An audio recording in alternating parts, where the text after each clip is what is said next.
ఇప్పుడు steel basin లాంటిది లోతు గిన్నె తీసుకుని దాంట్లో కొద్దిగా నీళ్ళు పోసి కొద్దిగా కాగేంత వరకు మరగబెట్టాలి. మరగబెట్టిన తర్వాత వేరే గిన్నె తీసుకుని ఆ గిన్నెలోకి ఈ మనం కట్ చేసి పెట్టుకున్న సోప్ బేస్ పీసులను వేసి అటు ఇటు తిప్పాలి.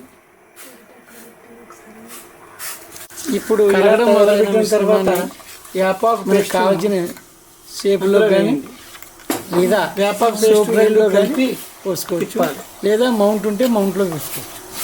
ఇప్పుడు ఇలా తయారైన మిశ్రమాన్ని మనకు కావాల్సిన షేపులో కానీ ఇలా బాగా లేదా రెండు కలిసి సోప్ రైల్లో కానీ తిప్పిన తర్వాత లేదా మౌంట్లో పోసుకోవచ్చు. ఇప్పుడు ఇలా తయారైన మిశ్రమాన్ని మన దగ్గర ప్రస్తుతానికి మౌంట్ లేక స్టీల్ దాంట్లో పోస్తాం.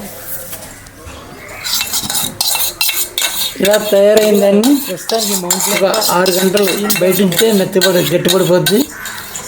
6 గంటల తర్వాత గట్టిపడుద్ది. లేదా ప్రస్తుతానికి మౌంట్ లేక ఇలా తయారైన దాన్ని